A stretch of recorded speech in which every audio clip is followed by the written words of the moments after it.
caro aluno, seja bem-vindo a mais uma aula. Sou o professor Luiz Fernando e nós vamos dar continuidade na disciplina Contabilidade, Custo e Industrial. Mas antes de iniciar efetivamente a nossa aula, eu gostaria de me apresentar. Sou o professor Luiz Fernando, estou dividindo disciplinas com o professor Aguinaldo, a Contabilidade de Custo e Industrial. E em nome da coordenação, eu gostaria de passar um recado para vocês. No próximo dia 27, na próxima segunda, não terá aula ao vivo, será aula gravada, estará disponível na sua área virtual, não vai compor presença, por isso, em nome da coordenação, eu dou esse recado. As aulas vão estar disponíveis lá no seu ambiente virtual, não vai compor presença, ok? Na última aula, nós falamos da parte de conceito de custo. Na última aula, tanto a minha aula como a aula do professor Aguinaldo, nós falamos a questão do conceito de custo. E hoje nós vamos dar sequência a esse conteúdo, dizendo efetivamente a parte de custeio, a parte de preço de venda e tudo mais que envolve. Mas antes de nós vermos o objetivo de nossa aula, alguns alunos ainda estão com dúvida na questão dos impostos, Até foi acordado com eles que eu iniciaria a minha aula respondendo e tentando solucionar essas dúvidas. Bom, nós temos duas situações, na verdade, três situações.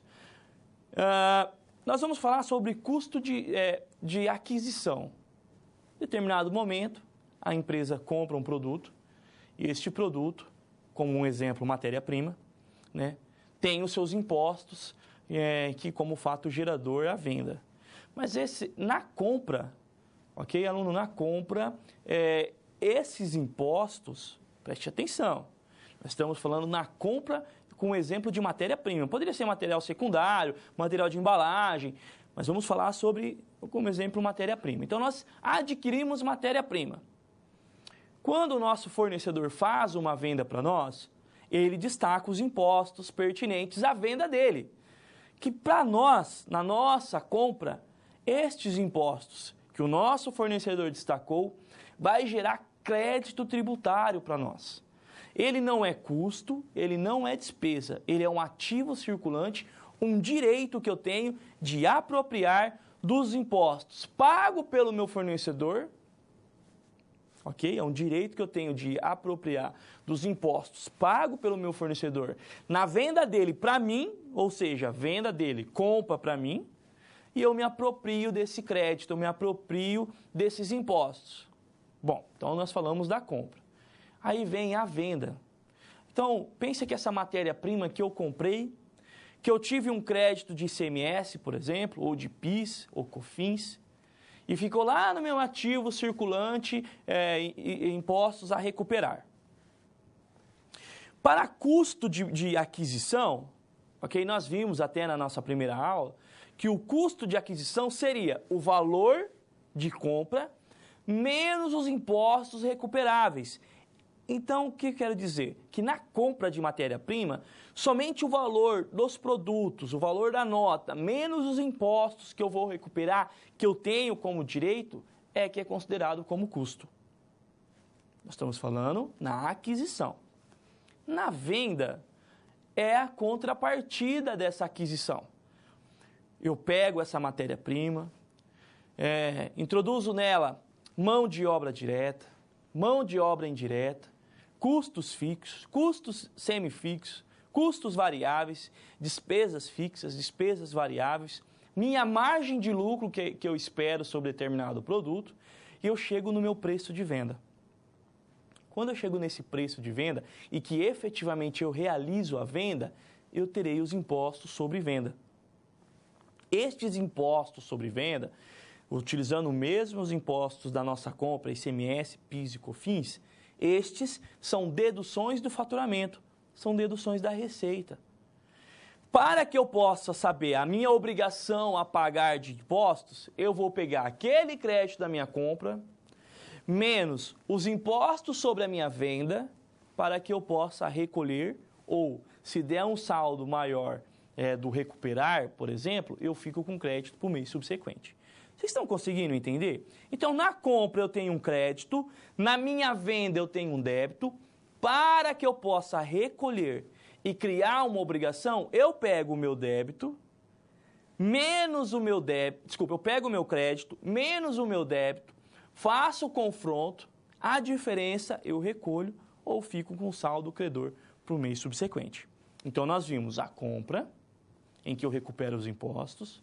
Na minha saída, na minha venda, eu vou tributar os meus impostos, vai deduzir da minha receita e para o recolhimento eu vou confrontá-los, ok? Para que nós possamos dar continuidade à demonstração de resultado.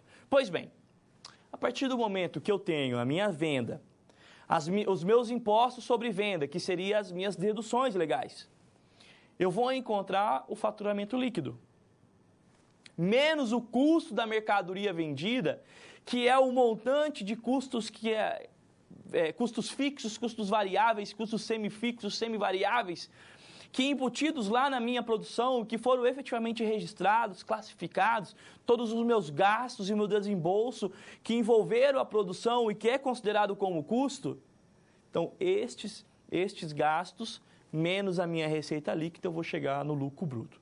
Depois do meu lucro bruto, considerando a demonstração de resultado, uma demonstração dedutível, eu vou pegar o meu lucro bruto menos as despesas operacionais e eu chego no resultado. Aqui temos uma outra situação em que os nossos alunos questionaram muito, que é os impostos sobre o resultado.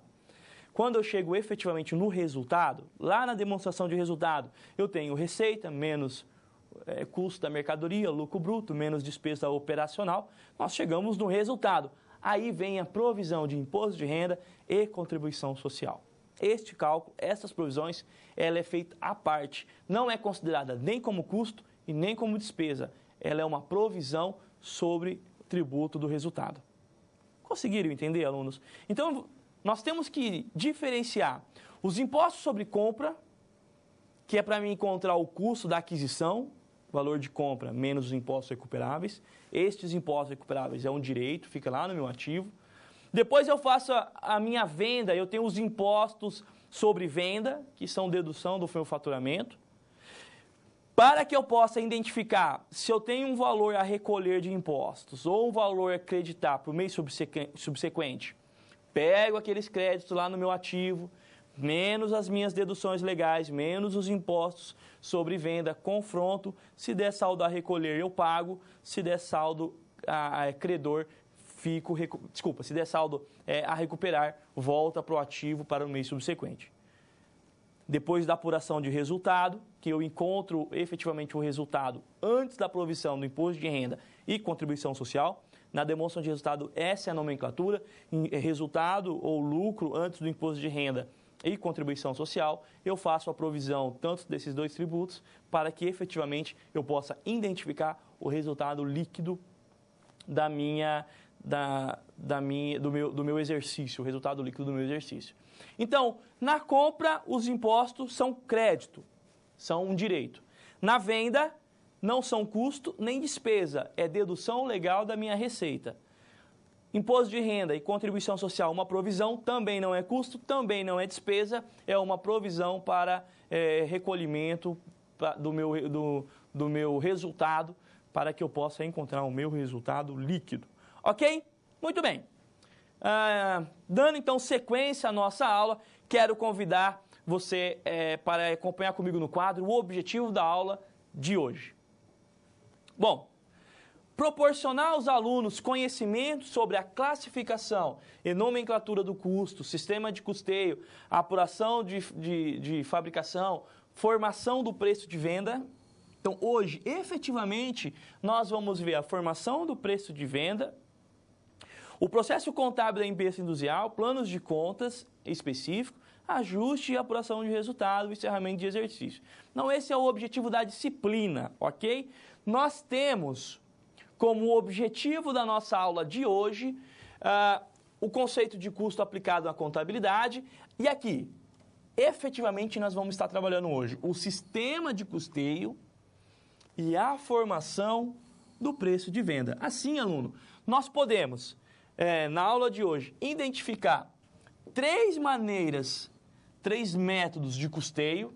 Nós vamos falar do custeio por departamento, o custeio variável e o custeio por absorção. E nós vamos falar no preço de venda, nós vamos falar do markup, ok? Então esse é o objetivo da nossa aula de hoje. Os custeios e a formação do preço de venda. Bom, iniciando a nossa aula, eu gostaria de relembrar alguns fatos que nós vimos lá na primeira aula. Além das metodologias e das nomenclaturas que nós apresentamos para vocês, como gasto, como custo, como despesa, até fiquei muito contente, porque os nossos alunos desenvolveram bem a atividade de hoje, né? Nós teve uma lâmina específica que nós falamos de custeio, de rateio, né? E dando sequência àquele conteúdo, hoje nós vamos falar de custeio, de custear. O que seria isso? O que seria o custeio? O que seria um rateio? Bom, partindo desse pressuposto de custear, quero te convidar para que a gente possa entender um pouquinho sobre esse conceito. Bom, então, método de custeio é a forma como as empresas agregam ao preço de venda seus custos de fabricação. O principal objetivo é a separação dos custos variáveis e custos fixos e definir qual o seu peso dentro do preço de venda do produto. Aluno, quando vocês em algum momento tiveram dúvidas sobre os impostos, e eu iniciei minha aula fazendo uma recapitulação desse assunto, né, mais especificadamente dos impostos, disse para vocês que não é custo nem despesa. Mas isso, quando falarmos de preço de venda, não quer dizer que eu não tenha que considerar os impostos para calcular o meu preço de venda, para que eu possa identificar o meu lucro sobre determinado produto. Mesmo que eu não tenha ainda uma consciência efetiva de tanto de crédito que eu tenho e o tanto de débito que eu terei nas minhas vendas para poder identificar se eu vou ter saldo credor ou saldo devedor sobre os impostos, eu já provisiono, eu já vou mensurar no meu preço de venda toda a carga tributária que é sobre efetivo nas vendas. Porque quando eu faço essa projeção, quando eu tenho esse cuidado, esse zelo em incluir os meus impostos lá, é bem mais saudável financeiramente e é bem mais provável que eu consiga ter um retorno positivo. Então, quando nós temos a classificação, o rateio, a escrituração, nós temos sempre que atentar todos esses fatos. Por isso que a contabilidade de custo é uma contabilidade diferenciada da contabilidade financeira. Nós vimos na aula passada que a contabilidade financeira é para atender a legislação, que a contabilidade de custo e a contabilidade gerencial é um complemento daquela contabilidade financeira. Este complemento é registrar, é zelar, é cuidar, é ter atenção em cada fato, em cada detalhe que possa fazer diferença no meu preço de venda para que eu possa se manter competitivo ao mercado que hoje nos apresenta. Se nós partimos do pressuposto que o mercado vem numa recessão muito grande, se nós partimos do pressuposto de que muitos concorrentes estão abaixando os nossos preços e até muitas das vezes trabalhando no prejuízo em determinados produtos e que ele sabe que é para confrontar o nosso produto, nós temos que sempre ter o maior controle para que nós possamos se manter no mercado, ok? Então acompanhem comigo, mais uma vez no quadro. Então é esta linha de pensamento que nós vamos estar trabalhando na aula de hoje, né? Na formação, na agregação de custos e despesas para a formação do preço de venda, ok? Mas antes disso, nós temos os métodos de custeio. O que serão esses métodos de custeio? Quais são os métodos de custeio? Bom, como método de custeio, nós temos vários. Hoje, em nossa aula, nós vamos trabalhar três métodos de custeio. Professor, mas e os outros? Fique tranquilo, caro aluno. O professor Valdecir, na sequência do semestre, vai trabalhar com vocês gestão de custo. E ele vai falar de todos os outros. Por que eu trouxe somente três? Que são os mais utilizados. São aqueles que efetivamente estão sendo utilizados no mercado de trabalho hoje. Nas empresas, têm efetuado esses três, têm trabalhado com mais esses três, né? Sendo assim, eu quero te apresentar os três métodos que nós vamos estar falando na aula de hoje. Acompanhe comigo no quadro. Nós vamos estar falando do custeio por departamentalização, o custeio variável e o custeio por absorção. Quando eu digo para vocês que esses três são os mais utilizados, são os mais conhecidos. Nós vamos ver em determinado momento uma particularidade do variável em que ele não é permitida a utilização aqui no Brasil. Porém, muitas empresas utilizam ele de forma gerencial para depois introduzir um outro método que na sequência da nossa aula vamos conhecer e que é permitido no Brasil. Mas este aqui talvez seja uma grande ferramenta para gerenciamento, uma grande ferramenta para tomada de decisão. A departamentalização é um outro método muito interessante e que nos apresenta várias situações pertinentes à tomada de decisão. E por fim, o custeio por absorção. Este custeio ele é mais utilizado pela contabilidade financeira. Este é permitido pela legislação e nós temos como a grande maioria das empresas de pequeno e médio porte utilizando este custeio aqui, ok? Professor, se o custeio variável não é permitido no Brasil, por que você nos traz a nossa aula? Ele não é permitido por alguns critérios que nós vamos ver. Mas, como eu disse, ele é muito utilizado para a gerência. Ele é muito utilizado para a tomada de decisão. E lá na frente nós vamos ver todas as vantagens e desvantagens desse.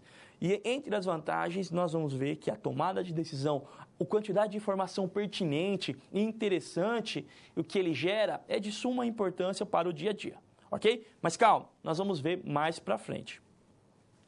Conhecendo um pouquinho o primeiro custeio, nós vamos falar de custeio por departamentalização. O que é o custeio por departamentalização, como é utilizado, como é calculado, tudo isso nós vamos ver a partir de agora. Sendo assim, caro aluno, acompanhe comigo o custeio por departamentalização. Método de custeio por departamentalização. Um departamento corresponde a uma unidade produtiva representada por um conjunto de homens e máquinas, desenvolvendo uma atividade homogênea dentro de uma mesma área. Este aqui é o mesmo conceito que nós vimos na aula passada, que falava sobre o departamento. Ok? Departamento, então, são divisões, seções ou setores que compõem um estabelecimento comercial, industrial ou prestador de serviço. Quando nós falamos de contabilidade de custo, nós efetivamente estamos falando de maiores controles. Estamos falando de uma gerência mais específica, de maiores cuidados com a empresa. E departamento, em uma empresa industrial, por exemplo, ele é de suma importância, porque tudo é interligado. E ainda mais com o desenvolvimento tecnológico, né? Com a tecnologia de informação, com os sistemas operacionais cada vez mais bem desenvolvidos, tudo se torna amarrado. Todos os departamentos trabalham em conjunto. Hoje um sistema ERP, por exemplo, que é interligado, nenhum departamento trabalha se o antecessor dele não tiver já finalizado. Professor, o que o senhor quer dizer? É assim, caro aluno. O departamento de venda tem como obrigação as vendas. O departamento de compra tem como obrigação as compras. O departamento financeiro tem como objetivo a parte financeira e faturamento. O departamento de controle de produção vai controlar a produção. O departamento de almoxarifado vai distribuir a matéria-prima e todo o consumo necessário para a produção. E o departamento de produção, obviamente, vai produzir. O departamento de armazenagem vai armazenar. O departamento de expedição vai preparar a mercadoria para poder ser enviada. O departamento de logística vai transferir essa mercadoria. Então, hoje, tudo é ligado. Tem sistemas hoje que são conhecidos como ERP, que são interligados, em que, para que um setor possa iniciar o seu processo, o outro tem que finalizar. Ou seja, para que o departamento de compra possa comprar, o departamento de venda já deve ter vendido.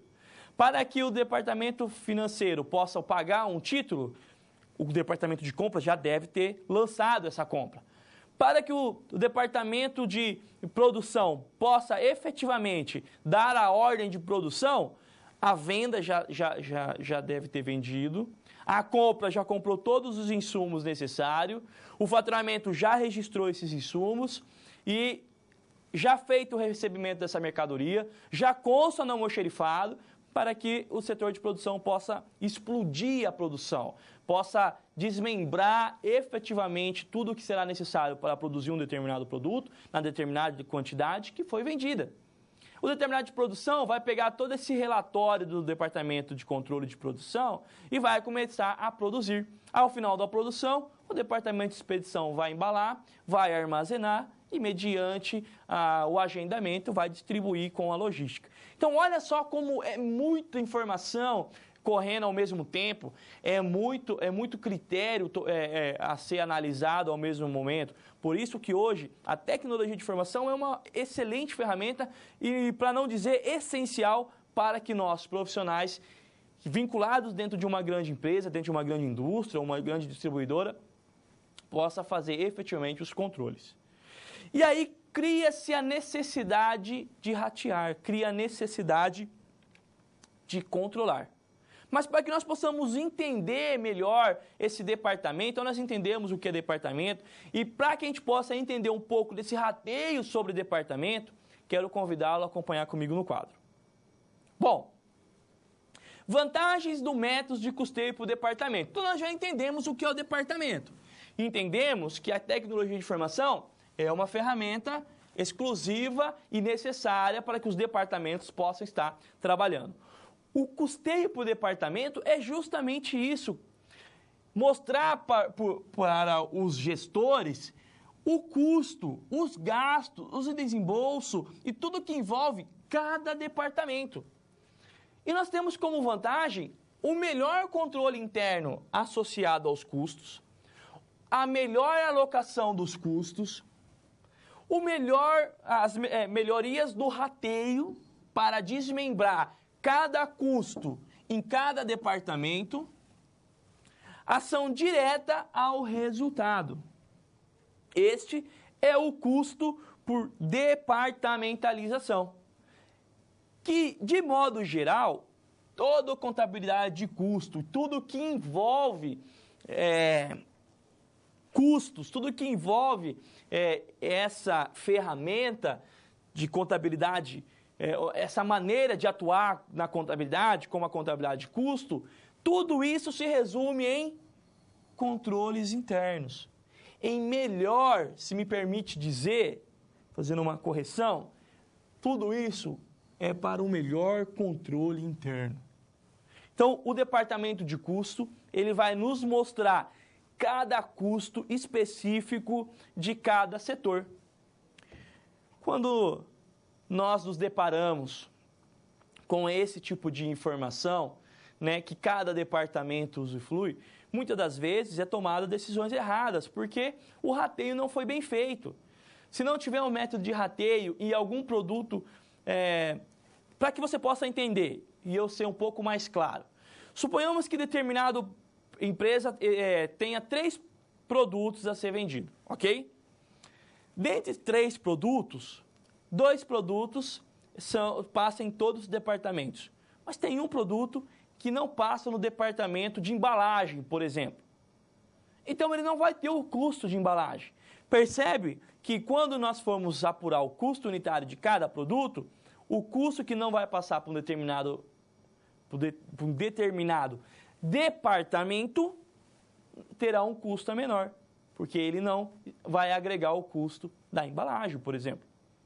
Por isso que o custo do departamento é muito importante, para que nós possamos ter o máximo de informações fidedignas para melhor registro, para melhor tomada de decisão.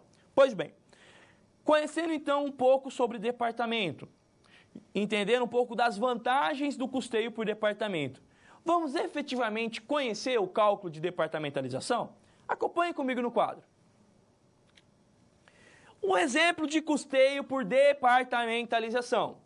A indústria Cerâmica Belos Orçamento Limitada costuma vender mensalmente 300 unidades de potes rústicos e 200 unidades de cerâmica vitrificadas pelos preços R$ 7,50 e R$ 9,50, respectivamente. Bom, nós temos como dados matéria-prima para potes rústicos, 900. Mão de obra para os potes rústicos, 300. Depreciação industrial nos potes nós não temos. Então, nós temos uma soma total de 1.200. Ok? Muito bem. Na cerâmica vitrificada, nós temos de materiais, 800. Nós temos de mão de obra, 200. Nós não temos depreciação. Nós temos R$ 1.000. Ok? Aí se apresenta os custos indiretos. R$ 600 de materiais, mão de obra 400 e a depreciação de 1.000. Tendo total de custos indiretos R$ 2.000. Muita atenção aqui, aluno, porque nós vamos utilizar este valor. Como total de materiais, 2.300. Como mão de obra, nós temos 900. De depreciação, nós temos 1.000. E um custo total de 4.200. Então, esses dados são referentes à indústria Cerâmica Belos Orçamento entre dois produtos, os potes rústicos e as cerâmicas vitrificadas. Bom, empregando o número de unidades produzidas como critério de alocação, olha aqui uma informação pertinente. Como critério de alocação dos custos indiretos de fabricação, nós vamos ter as unidades produzidas, que vocês se recordam, são 300 e 200, ok? Então, nós trazendo aqueles dados apurados, nós temos de materiais de pote rústico, 900. De mão de obra, 300. De custo indireto de fabricação. Aqui, quero chamar a atenção. Se recorda que no slide passado, custos indiretos de fabricação, nós tínhamos um montante de R$ 2.000. Pois bem, só que nós temos 300 peças sendo fabricado de potes rústicos e 200 de cerâmica, ok? Dando um total de 500. Se você pegar 300 e dividir pelos 500, nós vamos ter 60%. A diferença do 100%, ou se você quiser, 200 dividido por 500, multiplicado por 100, ok? Porque é taxa percentual, nós vamos ter o 40%. 60% de 2.000, 60% de 2.000, nós temos os 2.400. 40% de 2.000, nós temos o 800. A somatória desses custos, tanto o direto como o indireto, nós temos 2.400 potes rústicos e 1.800 para o de cerâmica. Unitariamente, 2.400 dividido por 300, eu tenho um custo unitário de 8.000. 1.800 dividido por 200, eu tenho um custo unitário de 9.000. Ok? Então, com os dados que nós temos em mãos, para a tomada de decisão, percebe que ainda a gente não entrou na departamentalização. Nós só estamos apurando o custo. Nós temos como custo unitário 8 de pote rústico e 9 de cerâmica. Bom, assim, a empresa apresenta um prejuízo na comercialização dos potes rústicos. Prejuízo de 50 centavos, porque ela está vendendo uma 7,50 e o custo é de 8. A operação com lucro por meio de comercialização da cerâmica de 50, porque nós estamos vendendo a 9,50, sendo que o custo unitário é R$ 9,00. Ok? Muito bem. Então veja, percebe que se nós tomarmos a decisão mediante a esses fatos apurados agora, nós vamos entender que os potes rústicos estão dando prejuízo e que a cerâmica está dando lucro. Isso, em empresas pequeno e médio porte, é o que mais acontece. Quando eles têm esse critério, né, essa percepção gerencial de analisar cada fato, de fazer os cálculos de custeio, de fazer o cálculo, de identificar qual produto está tendo mais rentabilidade, qual produto está tendo mais retorno, qual produto é mais vantajoso. Né? Tudo isso, nós estamos falando de controles gerenciais, nós estamos falando de contabilidade de custo como ferramenta para a tomada de decisão. Bom, uma vez que nós encontramos esses fatos, dá indício de que tudo está resolvido. Porém, quando nós apuramos mais especificadamente, quando nós abrimos mais o leque de informação, vamos perceber que, muitas das vezes, nós tomamos decisões erradas. O que eu quero dizer com isso? Acompanhe comigo que você vai entender o que eu quero dizer. Bom, uma análise mais cuidadosa. Foi verificado que os custos indiretos da empresa, que os custos são incorridos em 3 departamentos, ok? Então vamos lá. Após aquele cálculo, os gestores identificaram que os custos são incorridos em 3 departamentos de produção: olaria, forno e vitrificação. Aí cria-se uma observação. Em determinado momento o gestor, mas espera, o produto pote rústico não passa pelo departamento de vitrificação. Opa, nós temos uma informação que é muito importante para identificar a rentabilidade de cada produto. Se o produto rústico não passa por esse departamento, nós não podemos alocar os custos desse departamento para esse produto. Professor, mas o que nós podemos fazer? Nós podemos ser mais criteriosos, nós vamos ser mais gerenciais, nós vamos ser mais detalhistas, ok? Bom, então vamos lá. Associação dos custos por departamento. Aqui começa o custeio por departamento. Nós temos os departamentos olaria, forno e a vitrificação, ok? Nós temos a mão de obra direta, nós temos a depreciação, material indireto e as unidades processadas. Como na olaria, mão de obra direta, nós temos R$ 100. A depreciação, 500. Material indireto, 100. Nós temos como soma total 700. Bom, 700 de custo da olaria. Para 500 peças, nós vamos ter um custo unitário de R$ 1,40. Ok?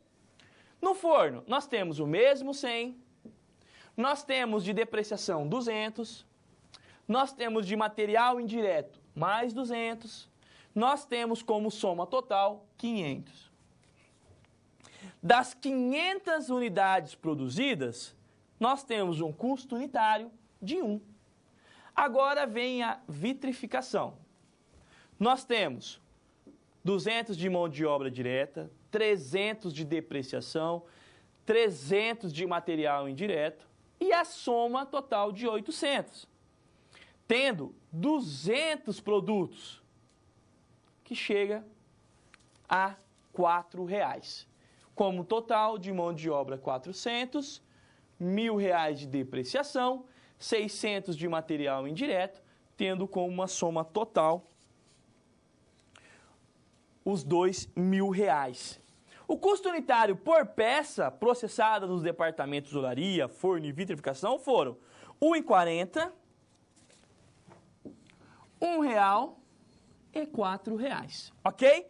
Então, estes são os custos unitários por peça. Bom, vamos lá. Dando sequência à nossa aula.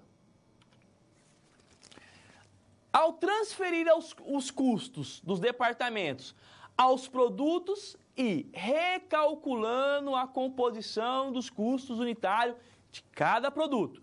Aqui, caro aluno, olha que interessante.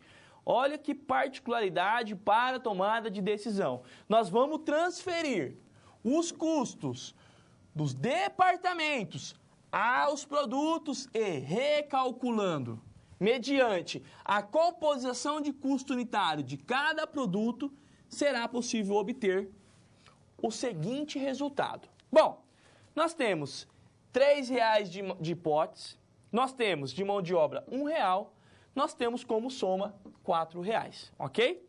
Na cerâmica nós temos 4, 1, tendo um montante de 5. Olha que interessante. Quanto que nós tínhamos de custo lá na olaria? Para os potes, R$ 1,40. Para a cerâmica, R$ 1,40. Porque nós encontramos o custo desse departamento. Para o forno, R$ 1,00. R$ 1,00 para o pote, R$ 1,00 para a cerâmica. Olha aqui que interessante. Na gestão, não identificou que o pote não tem a vitrificação, então ele não tem o custo desse departamento. Por isso que é nulo, é zero. Somente a cerâmica passa pela vitrificação. Então, se nós somarmos todos esses custos de departamentalização, nós teremos R$ 2,40 para os potes e nós teremos R$ 6,40 para as cerâmicas.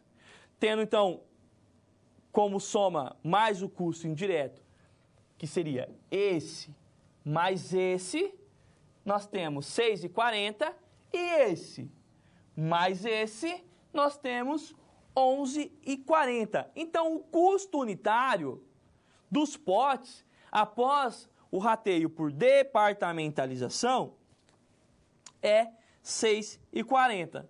E para a cerâmica, R$ 11,40.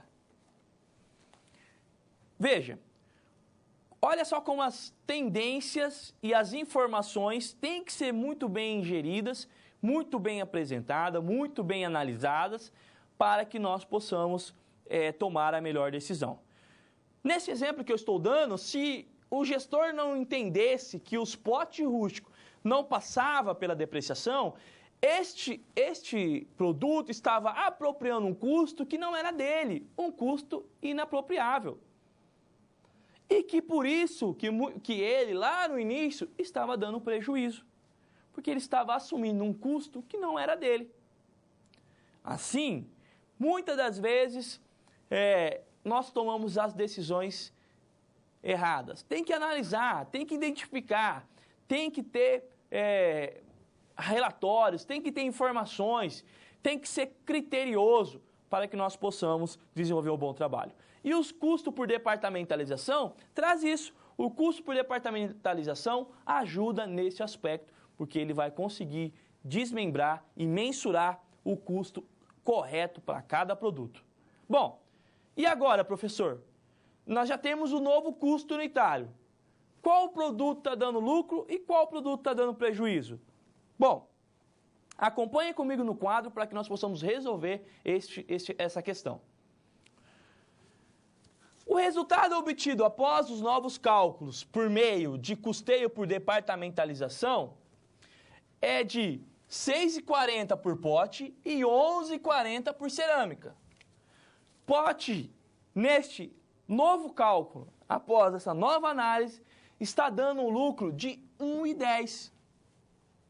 Porque 7,50 do valor de venda menos o custo unitário, nós temos um lucro de 1,10. E o produto que inicialmente estava dando lucro, após a departamentalização, apresenta-se um prejuízo, porque estava sendo vendido a 9,50 e ele tem um custo de 11,40. O custo de departamentalização permitiu melhor a alocação dos custos indiretos, então nós conseguimos alocar melhor os custos indiretos por departamento, amenizando a distorção causada pelos rateios dos custos indiretos. Ou seja, nós apresentamos uma nova informação completamente diferente daquela vista no início de nossa aula, ok? Bom, quando nós identificamos os custos indiretos e toda essa departamentalização, a gente consegue ter um melhor resultado, ok? Bom, eu sei que muitas das vezes é muita informação, né?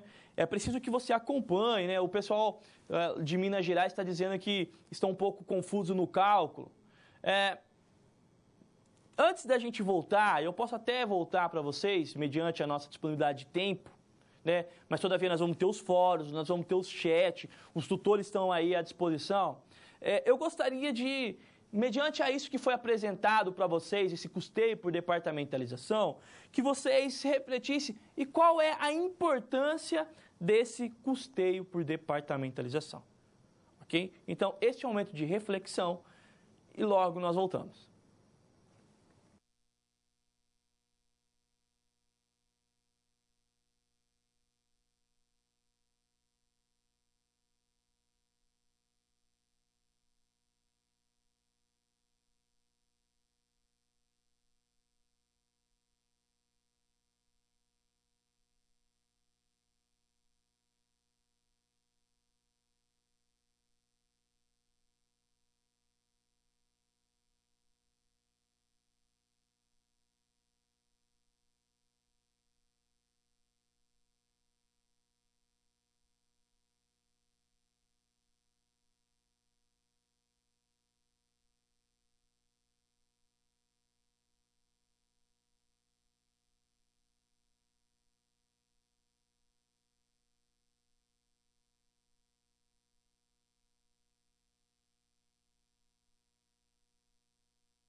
Bom, nós vimos como é importante um critério de rateio.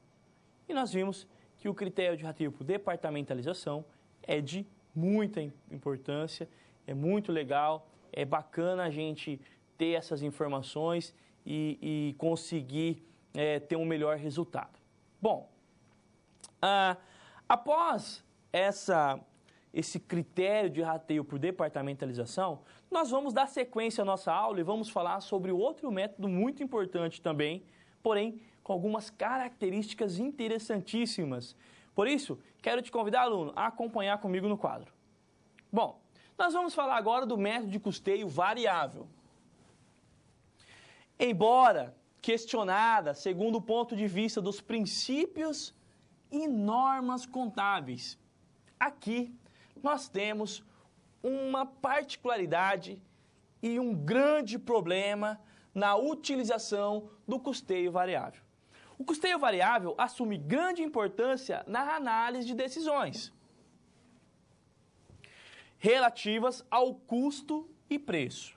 Nesse método, são agregados aos produtos apenas os custos variáveis, os custos semifixos são classificados como despesas diretas no resultado. Então, nós só vamos trabalhar com os custos fixos e com os custos variáveis. Por isso que este custeio ele é tão podemos dizer, se me permite uma palavra bem simples, ele é bem polêmico. Porque ele fere alguns princípios e normas contábeis, mas ele é de excelente análise de decisão, ok? Porque ele deixa os custos fixos e despesas fixas para bater direto no resultado. Bom, como vantagens desse método de custeio variável, nós temos o custo do produto é mensurável, não sofre rateio. Então, esse aqui, para alguns, é considerado como uma vantagem. A apresentação imediata da margem de contribuição de cada produto, que é a diferença do preço de venda, custos e despesas variáveis do produto. Aqui sim, uma informação bem pertinente para a tomada de decisão. Apresentar a margem de contribuição de cada produto. Possibilita mais clareza no planejamento do lucro. Se nós temos a margem de contribuição, obviamente nós conseguimos identificar um melhor lucro. Ajuda a administrar, a decidir que produtos devem merecer maior esforço de venda. Ok? Então, essas são algumas vantagens que alguns autores apresentam para o método de custeio variável.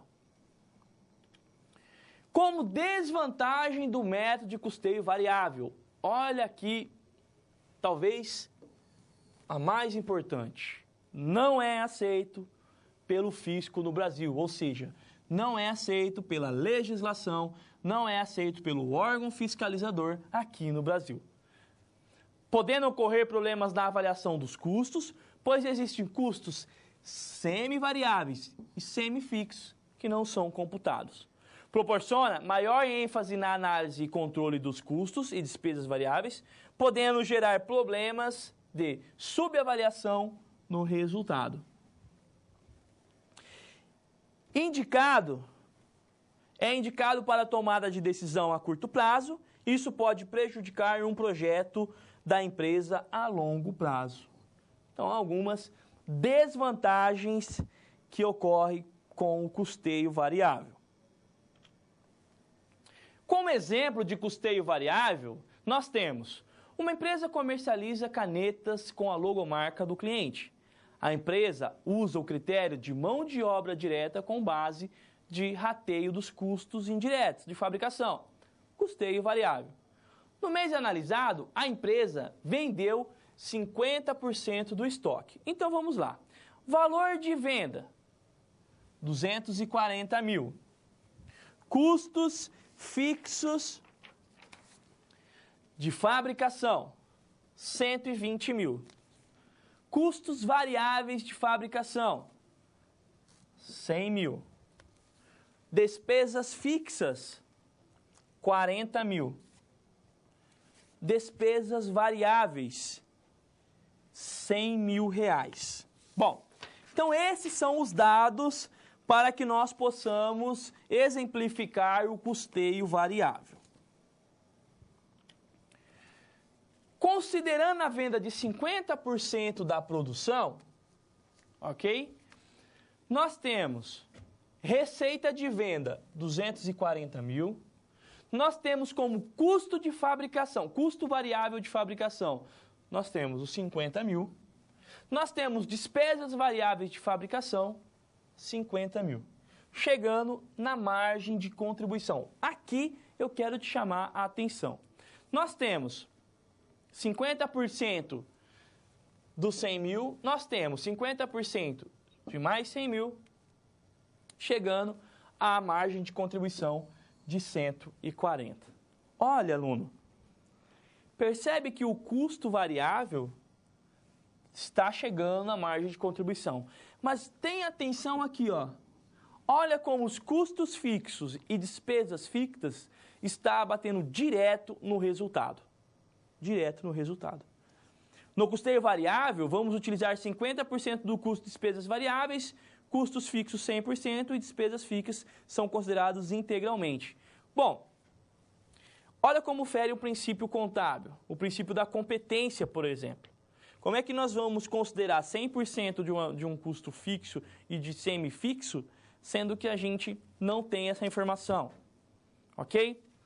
Nós apropriamos 100% aqui do custo fixo e da despesa fixa, mas do variável somente 50%, tendo um resultado negativo de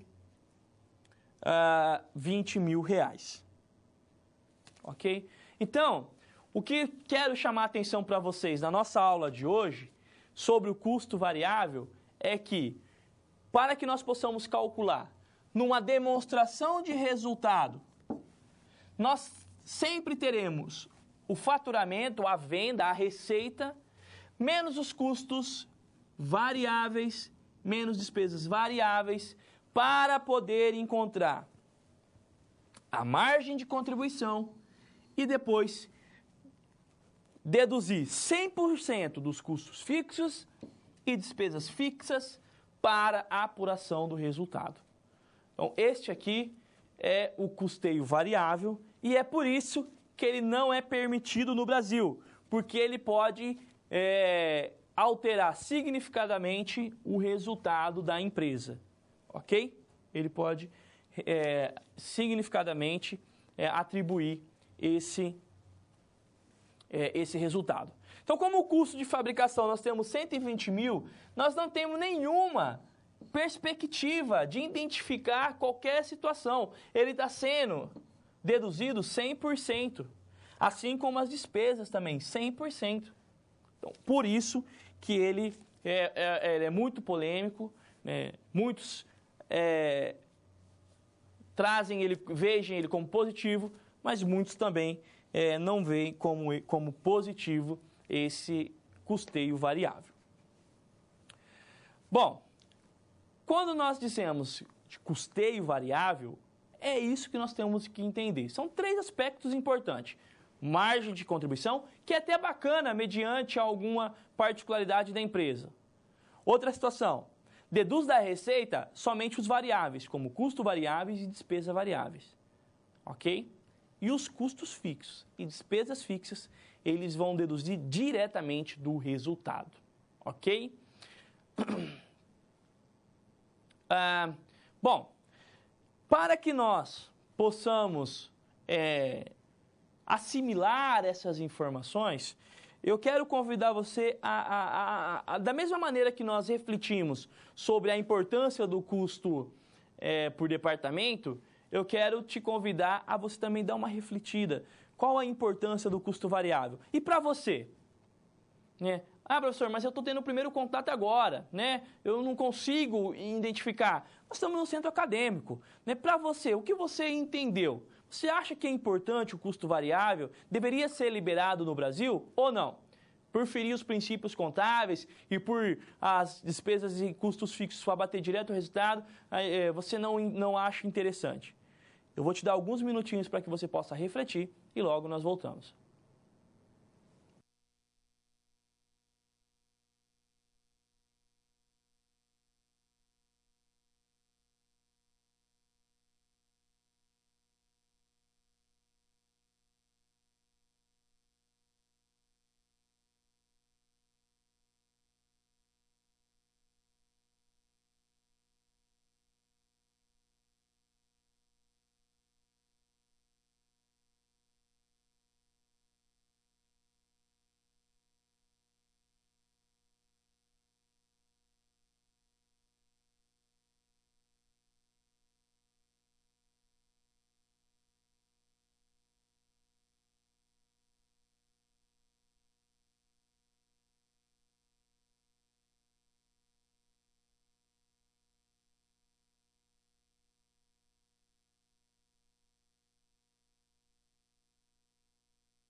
Bom, cada um, pena que a gente não consegue ter a oportunidade de deslumbrar o posicionamento de cada aluno, ok? Porém, como profissional, nós temos sempre que seguir a regra, a legislação. E o custeio por variável não é permitido no Brasil. Eu acho que aqui é uma das particularidades mais importantes. Professor, mas você não falou que pode ser usado para gerência? Pode, claro que pode. Deve-se até em determinado momento, para determinada informação, ele pode ser utilizado. Porém, para a legislação, para que nós possamos atender o físico, ele não é permitido. Se ele não é permitido, nós temos que dar sequência àquilo que nos convém a realizar. Bom, e o que nos convém a realizar? Professor, o que me faz, se o custeio por variável não é permitido, como que eu vou trabalhar com os custos variáveis? Como que eu vou trabalhar com custos fixos? E a margem de contribuição? Então, eu nunca vou utilizar ponto de equilíbrio? Bom, quando fala-se de ponto de equilíbrio e margem de contribuição, aí o professor Valdecir, ele vai estar falando com vocês em gestão de custo. Ok? Por isso eu não vou me adentrar agora, para que vocês não possam se confundir, porque eu sei que a matéria de hoje ela é muito complexa e depende muito de raciocínio. Vai depender de vocês pegarem o material e refazer os cálculos.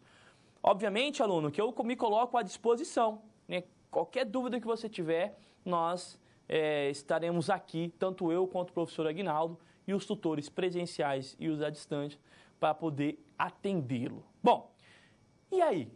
Qual é o custeio que eu posso trabalhar então, professor?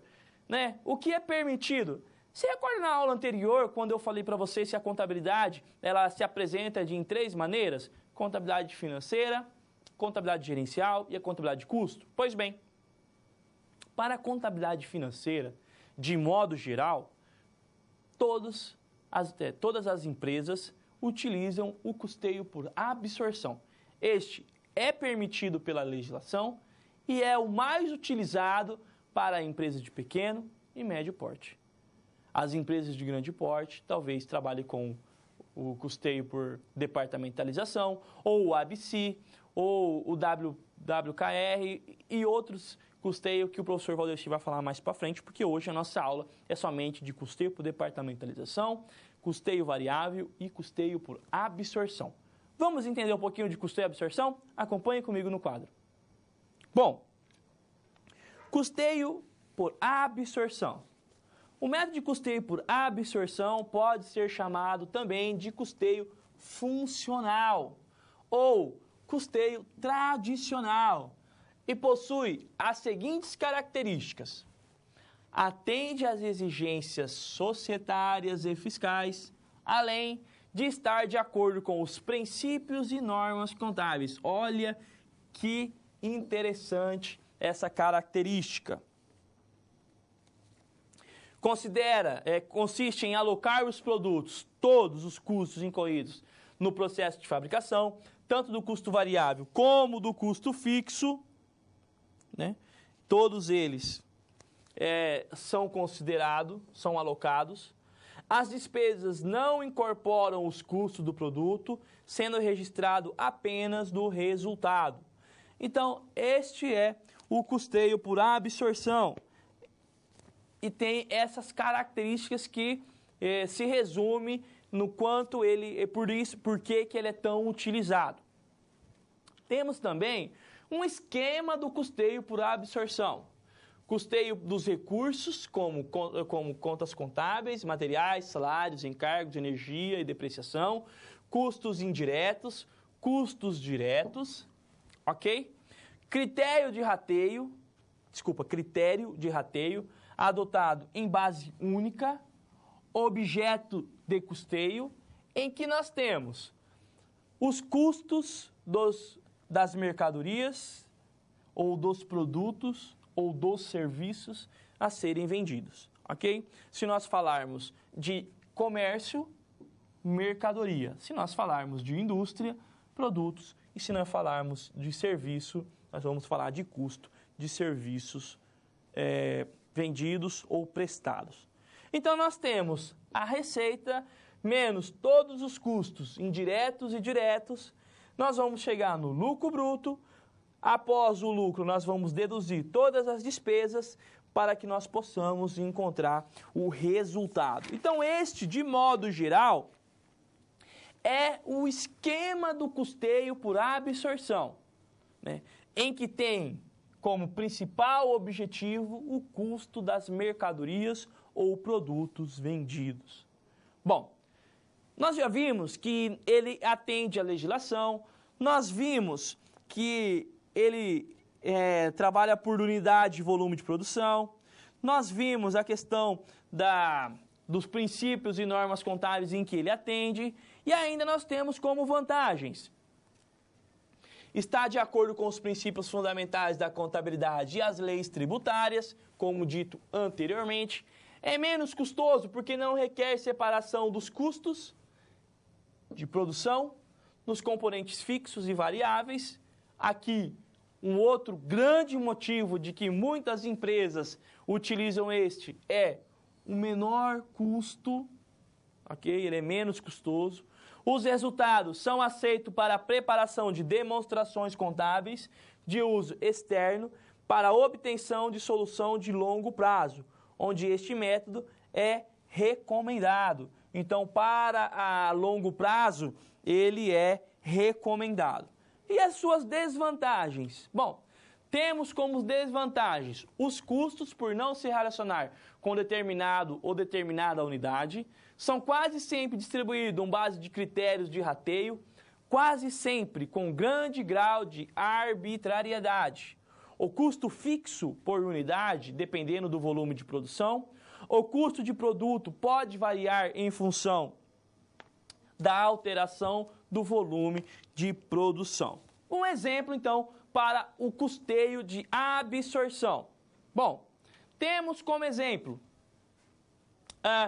custos variáveis de fabricação 100, despesas variáveis de fabricação também 100, custos fixos 120, despesas fixas 40. Lembrando que é o mesmo exemplo do variável, 50% da produção.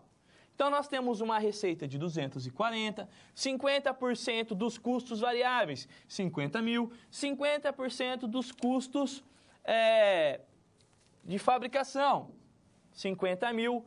Nós temos a nossa margem de contribuição, da mesma maneira que o variável. Aqui, a particularidade e a maior diferença entre o absorção e o variável. Ele vai utilizar somente 50% dos custos fixos de fabricação e também 50% dos custos das despesas fixas de fabricação. Enquanto o variável utilizava 100% o custo por absorção, ele utiliza 50%, ok? Dando um resultado positivo de 40 mil. Percebe que é o mesmo exemplo, só que de maneiras diferentes de ratear, um exemplo de maneira diferente de custear e que traz um resultado completamente diferente daquilo em que nós vimos anteriormente. Não é somente por ser o menos custoso em que o absorção é utilizado. Nem é também por ele exigir a legislação e o variável não. É simplesmente por uma facilidade no registro, por uma facilidade de controle, por uma facilidade de acompanhamento. Se você analisar, e eu falei na minha aula passada que a contabilidade muitas das vezes de pequena empresa é a contabilidade do passado, em que a empresa disponibiliza um movimento no final do mês para que nós profissionais possam estar registrando, classificando e apurando todos os fatos. Este custeio talvez seja aquele que mais consiga trazer a realidade para a nossa atividade, ok? Pois bem, Munique nos traz aqui uma correção pertinente, ok? Eu disse erroneamente que as despesas fixas são 50%. A despesa fixa se mantém 100%, por isso que ele traz 40% aqui. Desculpa pelo erro, ok? Então vamos de novo. Os custos fixos de fabricação, esses apura 50%. As despesas fixas de fabricação, esse nós vamos levar 100%, ok? 140 mil menos 60, 80, menos 40, 40 de resultado. Novamente, desculpe o meu engano, as despesas fixas, essas é 100% que será levada ao resultado. Por isso que nós trazemos aqui o mesmo valor, ok? Muito bem. Monique, muito obrigado. Aluno, desculpe pela minha falha. Quando nós falamos de absorção, as despesas fixas de fabricação, elas são levadas 100%. O que leva 50% são os custos fixos, ok? Esse nós levamos 50%. Muito bem. Para que nós possamos selar esse conteúdo de rateio por variável e absorção, quero convidá-lo a assistir um vídeo e logo nós voltaremos. Olá, meus amigos. Estamos aqui no canal dos concursos, uma rapidinha, uma dica super importante sobre contabilidade de custos, né? A contabilidade de custos cai nos concursos físicos estaduais, semestre de São Paulo, semestre do Rio de Janeiro, que é um assunto importantíssimo que a gente vai falar. Diferença entre o custeio por absorção e o custeio variável ou direto. Então vamos lá. Custeio por absorção. Nessa sistemática, são apropriados aos produtos fabricados tanto os custos variáveis quanto os fixos. O que é a regra geral da contabilidade de custos? Os custos, que são os gastos do departamento de produção, são apropriados aos produtos. Os custos fixos e os custos variáveis indiretos são apropriados aos produtos por meio de rateios. Então, vou mostrar um exemplozinho aqui. O mesmo exemplo que vai servir para mostrar o custeio variável. Então, primeiro o custeio por absorção. Vamos imaginar produção e venda de metade dos estoques fabricados. Vamos imaginar, vamos supor, que nós tenhamos custos variáveis de 100 mil, custos fixos de 60 mil e despesas de 20 mil. Aproprio aos produtos tanto os custos variáveis quanto os custos fixos. Vendi metade dos estoques por 120 mil. Logo, vou dar baixa em metade do estoque, do custo de produção daquele estoque 80 mil, né, que vai a contrapartida ao CPV e vai sobrar um estoque final de 80 mil. As despesas, nós sabemos, vão direto para o resultado. Então, nesse caso aí, despesa vai direto para o resultado. Eu tive um lucro de 20 mil. 120 menos 80 menos 20.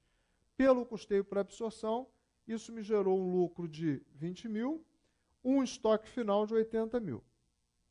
Tudo bem? Características do custeio por absorção.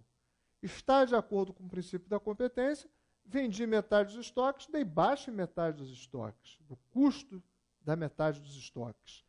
É aceito pelo fisco. E qual é o problema? Qual é a limitação? É a arbitrariedade na escolha do critério de alocação dos custos fixos e dos custos variáveis indiretos.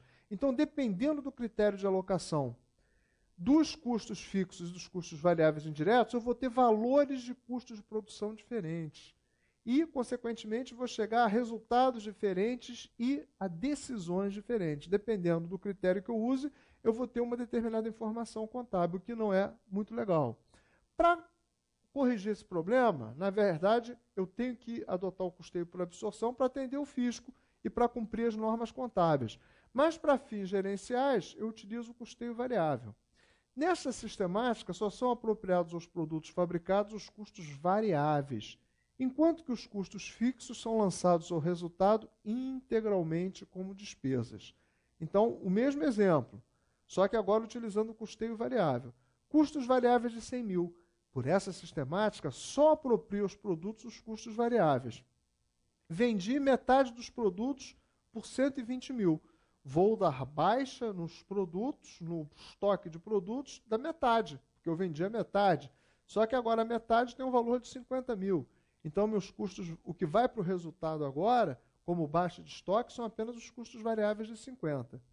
Estoque final, 50. E os custos fixos vão integralmente para o resultado no valor de 60 mil. As despesas vão para o resultado 20 mil. Pela sistemática de custeio variável, eu tive um prejuízo de 10 mil. Tudo bem? Prejuízo de 10 mil. Custeio variável, características, não está de acordo com o princípio da competência, não é aceito pelo fisco. Qual é a grande vantagem? Importante para fins gerenciais. Então, olha só, esse assunto é um assunto praticamente certo em qualquer prova que cobre contabilidade de custos. Tá legal? Grande abraço a todos, muita força, muita disposição, muita determinação para alcançar o sucesso.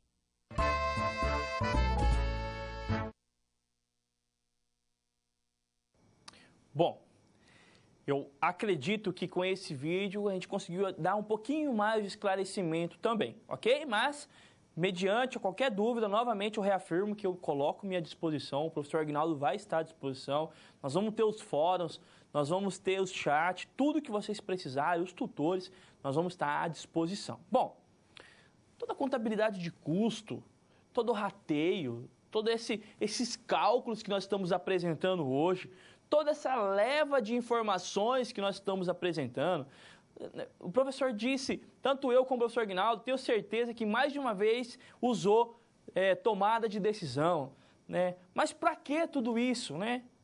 Para que a empresa possa, no final, cara aluno, ter rentabilidade, ter lucro. E como que a empresa vai conseguir, após identificar os seus custos, ainda ter lucro? Como é que a empresa vai conseguir vender o seu produto e ter lucro? Com tantos custos, com tanto tributo. Professor, eu não consigo entender como a empresa vai ter lucro. Entra aqui uma grande e importante situação para que a empresa possa ter um resultado positivo. É a formação do preço de venda. Acompanhe comigo no quadro. Bom, formação do preço de venda. Um processo de tomada de decisão em que os custos exercem um papel fundamental é representado pela forma dos preços dos produtos que serão vendidos. Olha só, cara aluno, é aqui em que eu chamo a atenção de vocês. O custo, né, a decisão em que os custos exercem, né, na tomada de decisão, o papel fundamental que ele tem, né, tudo isso é representado pela formação do preço de venda. Além dos custos, o processo de formação de preço de venda está ligado às condições do mercado, ao nível de atividade e à remuneração do capital investido. O que seria a remuneração do capital investido? É o lucro, né? É o retorno positivo daquilo que o sócio investiu no início da fábrica, no início da produção, no início da empresa. A perspectiva de um resultado positivo. É isso que a empresa e os sócios esperam. Na formação do preço de venda, os principais métodos aplicados no processo de formação do preço, com base nos custos, costumam empregar os custos padrão. Nesse modelo, a empresa estima os custos padrão com o cuidado de corretamente separar os custos variáveis e os custos fixos para se chegar ao preço a ser praticado. Muitas vezes pode ser empregado o markup, ok? Que é um índice para apuração do preço de venda, o markup. Então, o que seria, professor, o markup? Bom, markup vem do inglês, marca para cima, índice que, aplicado sobre os gastos de determinado bem ou serviço, permite a obtenção do preço de venda. Para calcular o markup, é necessário a soma das taxas percentuais, soma de valores expressos em percentuais que influenciam no processo de formação do preço como percentual do lucro desejado. Então, tudo que nós necessitamos é soma das taxas percentuais, que é igual à soma dos valores expressos em percentuais que influenciam no processo de formação do preço, como por exemplo, o percentual do lucro desejado, do lucro esperado, do lucro almejado, do lucro que necessita ser positivo. Ok? Bom, a fórmula do markup. Nós temos duas maneiras. O markup multiplicador, que é o preço de venda dividido pelo custo variável. E nós temos o markup divisor, que seria o custo variável dividido pelo preço de venda, markup 1 menos soma taxa percentual. Nossa, professor, não entendi nada, né? Não consegui identificar. Bom, vamos dar sequência que logo você vai conseguir entender. O preço praticado pela empresa é de 100%. Aqui eu vou trazer para vocês um exemplo, peço a gentileza de vocês prestarem muita atenção. Após a subtração de todos os percentuais que participam na formação do preço de venda, como os impostos, comissão, despesas administrativas e financeiras, despesas fixas e lucro desejado, a empresa vai encontrar o custo variável de 40%. Assim, o markup divisor seria 60%, que seria a diferença do 100 para o 40. E o markup multiplicador é igual a 100 dividido pelo custo variável, encontrando 2,50. Nossa, professor, agora é que eu não consegui entender mesmo. Vamos lá.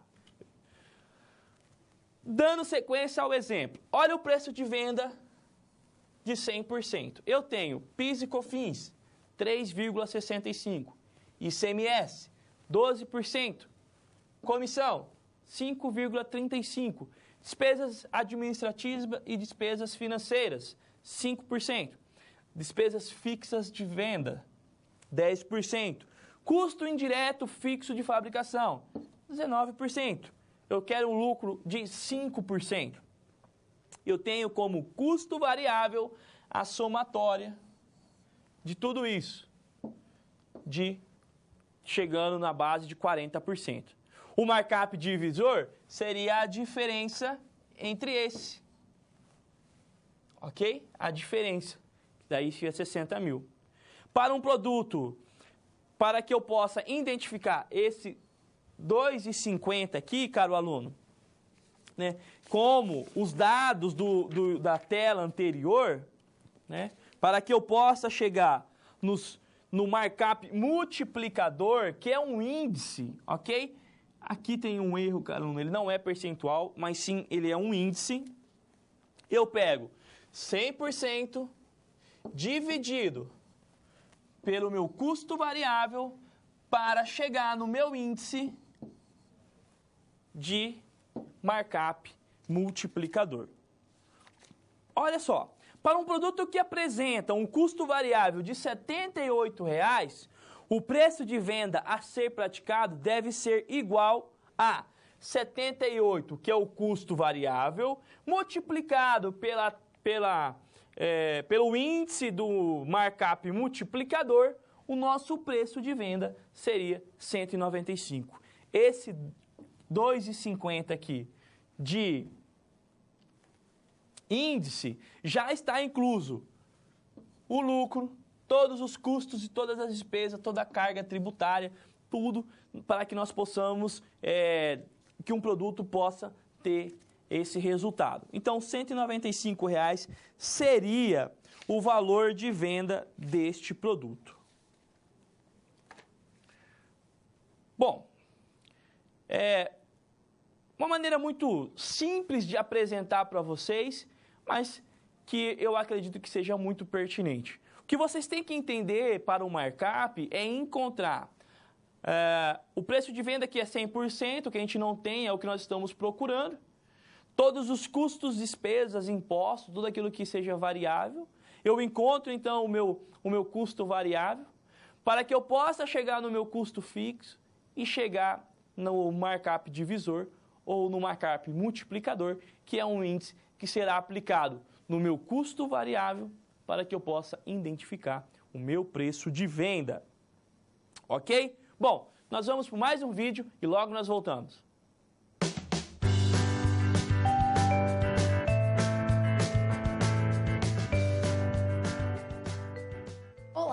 Meu nome é Chayane e hoje no Dicas para Pequenas que Pensam Grande eu vou te ensinar como calcular o markup de venda. Para quem não conhece, o markup é um índice muito importante para calcular o valor de venda de produtos e serviços. Assim, você consegue pagar todas as suas despesas, gerar um lucro e ainda manter o seu preço dentro dos valores de mercado. Então, vamos lá? Como eu te ensinei, o valor cobrado deve ser o suficiente para pagar todos os seus custos, despesas e impostos, além de gerar um lucro na venda para manter a sua empresa ativa. Por isso, precisamos dos seguintes elementos para esse cálculo: custos de produção ou aquisição, despesas administrativas, impostos, além do lucro que queremos obter, e, se for o caso, a comissão dos vendedores. Todos esses elementos resultará no seu preço de venda. Com essas informações, nós vamos fazer então o cálculo do markup divisor. Para você entender melhor, eu vou te mostrar um exemplo prático.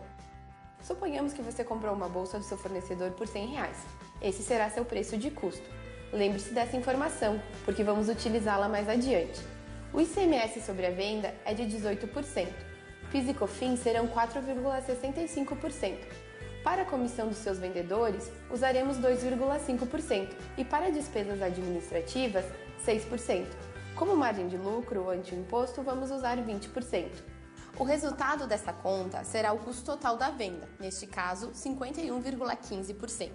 Com o resultado obtido do custo total da venda, podemos então fazer o cálculo do markup divisor a partir da fórmula. Markup divisor é igual ao preço de venda menos o custo total da venda, tudo isso dividido por 100. O preço de venda deve ser considerado 100%. Já o custo total de venda é 51,15%. A nossa fórmula vai ficar assim. Markup divisor é igual a 100 menos 51,15, que vai ser igual a 48,85, que dividido por 100 vai ficar 0,48. Nosso markup divisor, então, é de 0,48. Para calcular o valor da venda do produto, utilizamos outra conta.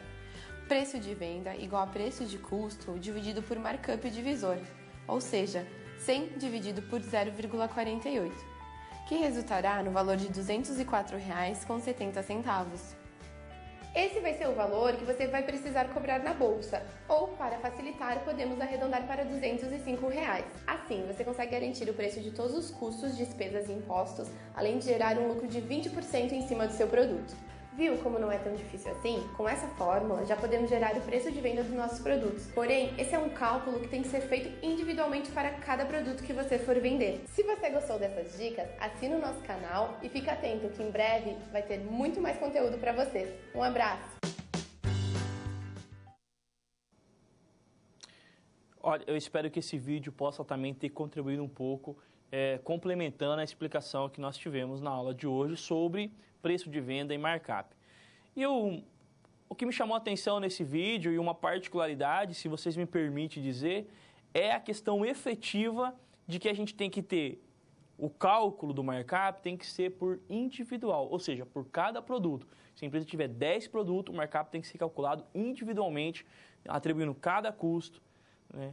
Se você tiver um departamento, por exemplo, pega o exemplo de departamento que a gente trouxe aqui, em que um produto não passava por um determinado departamento, mas cada produto teria que montar o seu preço de venda, porque cada um terá um custo fixo, cada um terá um custo variável, ok? Bom, para que nós já iniciando, já encerrando a nossa aula de hoje, eu ia falar iniciando o encerramento, mas já partindo para o encerramento da nossa aula de hoje, eu vou abrir um tempinho para que vocês possam fazer as perguntas. Eu sei que vocês devem estar com muita dúvida, porque hoje é uma aula muito prática, né?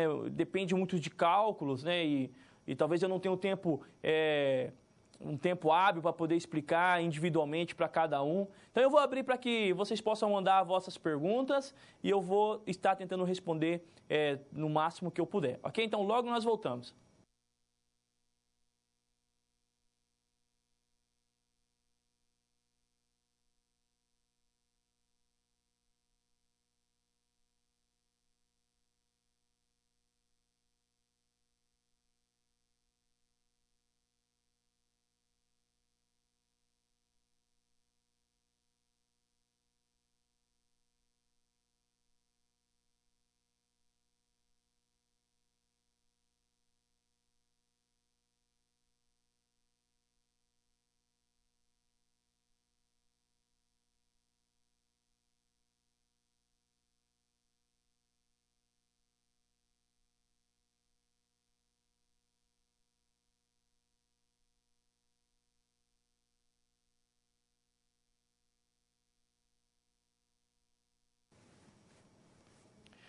Bom, quero agradecer a todos os polos que estão hoje conosco. Obrigado pelo carinho, né? Eu vi ali muitos agradecendo pela aula, que a aula foi legal. Obrigado mesmo pelo carinho. Pena que eu não posso responder todas as perguntas, mas eu quero responder a pergunta do aluno Maurício, lá da Bahia. Ele diz assim, ele questiona sobre o veículo, seria despesa e não um investimento, né? Uma vez que não gera nenhum retorno, como uma máquina de fábrica, né? Bom, Maurício, na aula passada eu iniciei dizendo o quanto é importante o conceito de cada fato, né? O conceito de cada situação. Se você pegar na nossa aula passada e ver o conceito de investimento, investimento é todo aquele bem ou serviço que é ativado e que tenha uma vida útil. O veículo, ele tem a sua vida útil, e ele é ativado lá no ativo não circulante, no imobilizado. Então, só aí nós já entendemos que ele é classificado como investimento, porque ele é um bem ativado lá no imobilizado e ele tem a sua vida útil, ok?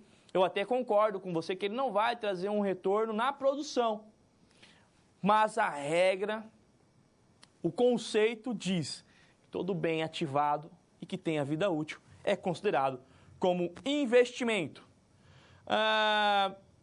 Outros alunos estão questionando que o assunto precisaria de mais exercício. Bom, a atividade da próxima aula será voltado a essa atividade, a essa aula de hoje. Então, provavelmente nós teremos, tanto no fórum como na atividade da próxima aula, voltado a essa aula de hoje. Então, nós trabalhamos a aula de hoje e a atividade da aula subsequente nós trazemos o conteúdo que já foi trabalhado. Então, eu respondendo a essa pergunta, ok?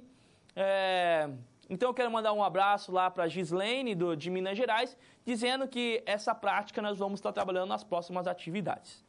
Caro aluno, eu não tenho mais tempo, quero agradecer a oportunidade de estar aqui com vocês. Obrigado pelo carinho, espero ter contribuído. Estou ansioso já para o nosso próximo encontro. Coloco-me novamente à disposição sempre que vocês precisarem. Um grande abraço do professor Luiz Fernando e até a próxima.